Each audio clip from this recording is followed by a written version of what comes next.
Welcome to AdventureSphere. This channel is dedicated to missing people who are missing with a vehicle.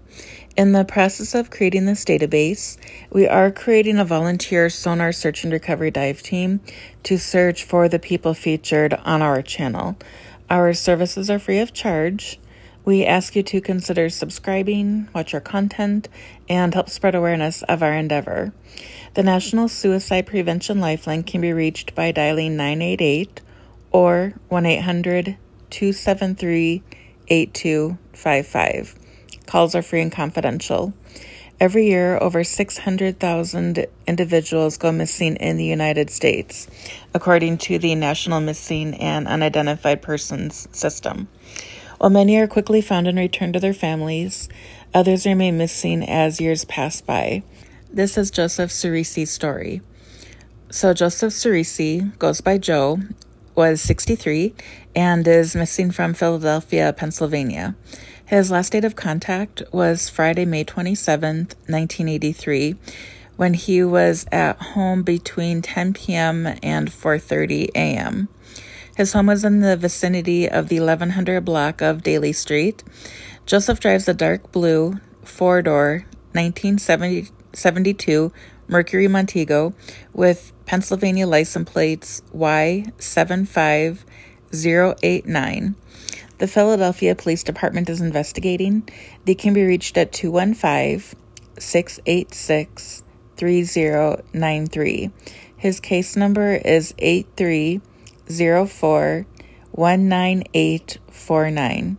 His birth date is January 24th, 1920. At the time of this recording, he would be 103 years old today.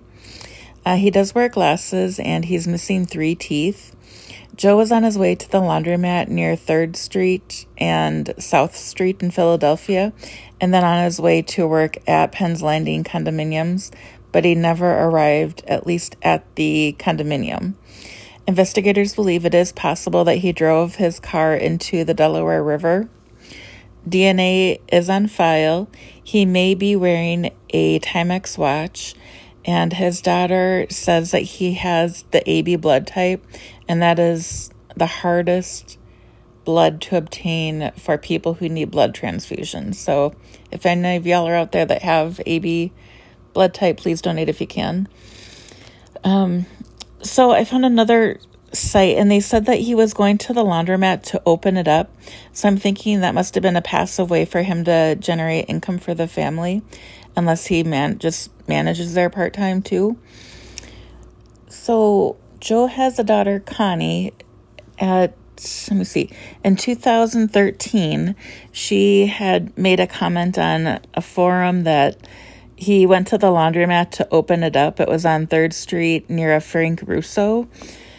Joe would open the laundromat and then head to Penn's Landing, where he did maintenance work.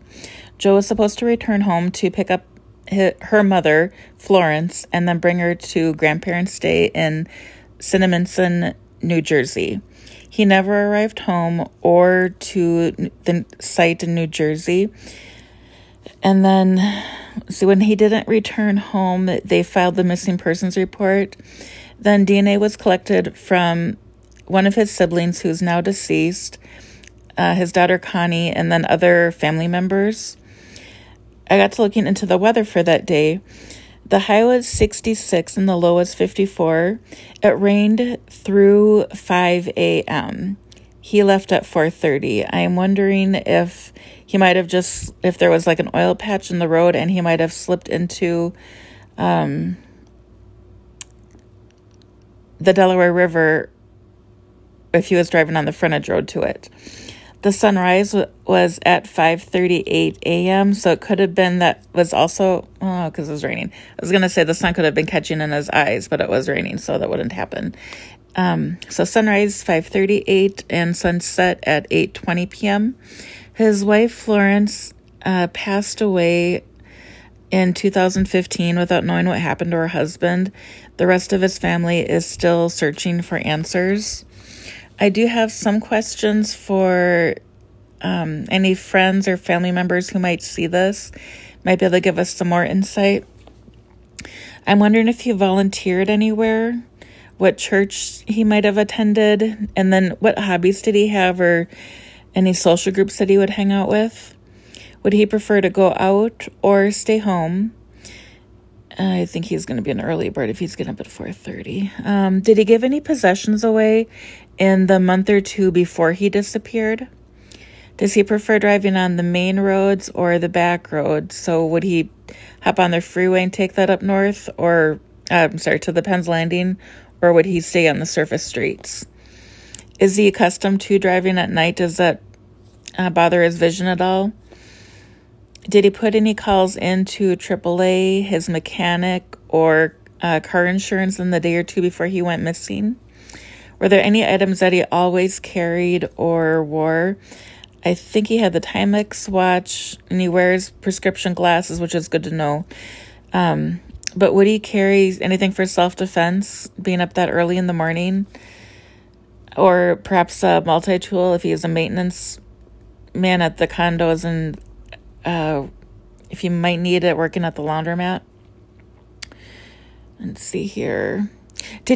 Was he diagnosed with a bladder infection or a urinary tract infection within 3 days of going missing? And then did he have any chronic health issues such as being diabetic, epilepsy, any recent concussion or traumatic brain injuries? And then where did he get his prescriptions filled? And did he pick up any after his date of disappearance? And then lastly, what was the last verified financial transaction that he made, either with a check or a debit card or a credit card, something like that, not cash. So I mentioned the Delaware River. That's really the only body of water I'm going to look into specifically for him. I've got, I think, 4 or 5 other cases that are in Philadelphia. So if I'm looking for one person there, I'm most likely going to encounter all the vehicles if they are in that area. What else do we have? Yeah, so we search within 5 miles of their last location, and then 5 miles within their destination. I think home to the condos is about 3 or 4 miles. I put it in the video a ways back, so you can go look at that too if you need to. And then if there's any sentimental areas to Joe, that would be good for us to know as well, so I can go make sure that we sonar that really well. If you'd like to help Joe's family find him, please subscribe, give the video a thumbs up, and ring the notification bell to receive progress reports. Thanks for watching, stay safe, and remember that we love you.